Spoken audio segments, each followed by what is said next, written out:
আমি ব্যক্তিগতভাবে মনে করি ব্রাজিল জেতার সম্ভাবনা আমি দেখতেছি না। কারণ হচ্ছে তারা প্রথমবার তারা 50-50 করছে, দ্বিতীয়বারে ওই অবস্থায় যাবে।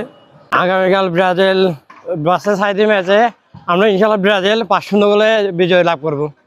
এই যে দলের সাথে খেলা সেই দলের সাথে আমরা ব্রাজিল অনেক এগিয়ে র্যাঙ্কিংয়ের দিক দিয়ে এবং খেলোয়াড় আমরা অনেক এগিয়ে আছি।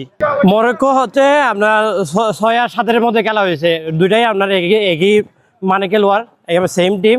সেখানের মধ্যে ড্রয়টা অবশ্যই একটা ব্যালেন্স হয়েছে। এখন হাইতি হচ্ছে অনেক র্যাঙ্কিং অনেক পিছিয়ে দল, অবশ্যই আমরা হাইতির সাথে ভালো ফুটবল খেলবো ইনশাল্লাহ। আমাদের যে টিমটা হয়েছে শৈল্পিক ফুটবল মানে ব্রাজিল ইনশাল্লাহ আর্জেন্টিনাকে 3টা গোল দেবে এবার, যদি সেমিফাইনালে যদি দেখা হয়। আগামীকালকে ব্রাজিল 4-0 গোলে জিতবে আমরা আশা করি, কারণ আঞ্চলিক যে টেকটিক্স এটা আগামীকালকে ম্যাচের মাধ্যমে প্রমাণ করবে। এই ফার্স্ট ম্যাচে ওয়ার্ল্ড কাপের শুরুতে আগে বুঝতে চেয়েছি মানে ওই ওয়ার্ল্ড কাপের আবহাওয়া কীরকম সেটার জন্য।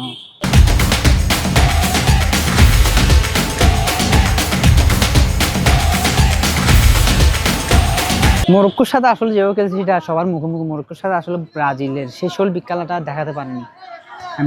এই নেক্সট ম্যাচে আশা করি আমরা শৈল্পিক খেলাটা দিবে, কিন্তু মরক্কোর সাথে যেটা খেলেছে, কিন্তু মরক্কোকে সাধুবাদ জানাই। মরক্কো তাদের 5বার বিশ্ব চ্যাম্পিয়ন ব্রাজিলকে যে এভাবে যে ট্যাকল করেছে, এভাবে যে গোল করেছে ফার্স্ট ম্যাচে, হাকিমি আছে, তাদের এই খেলা খুবই দারুণ। তাদের আরও আমাদের মুসলিম কান্ট্রি হিসাবে তাদের আরও সফলতা কামনা করি।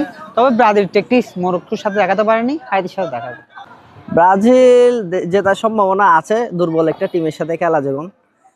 অবশ্যই এবারের দুর্বল টিমগুলো অ্যাটাক দিচ্ছে, ফাইট দিচ্ছে। আশা করছি 2-0 গোলে জিততে পারে। 7টাতে এদের অবশ্যই এটা বলতে হবে, কারণ 7 এটা কমন শব্দ এদের জন্য। এবারে ব্রাজিলের আবারও নাকি রিভিউ হয় জানি না, 7 আপটা শক্ত টিমের সাথে বললে অবশ্যই 7 আপ, আর এটা মিনিমাম 7টা দিতে পারে। যে দুর্বল টিম দেখলাম প্রথম ম্যাচে যেভাবে মরক্কোরা ঘোরালো এদের, তাহলে চিন্তা করতেছে এবার আর্জেন্টিনার সাথে বলে অবশ্যই 7টা দেবে।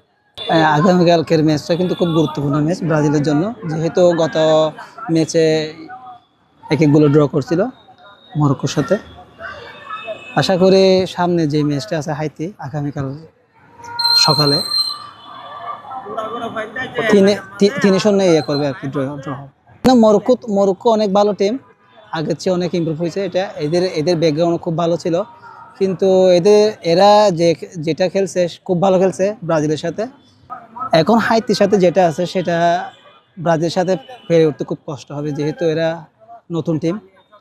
ব্রাজিলের আর স্কোয়াড একটু চেঞ্জ হয়েছে, আনচেলত্তি ওই টিমটাকে আরেকটু মডিফাই করছে, তো এটা করার কারণে আরেকটু হয়েছে, ভালো করে স্কোয়াডটা হয়েছে। আশা করি 3-0 জিতবে ব্রাজিল।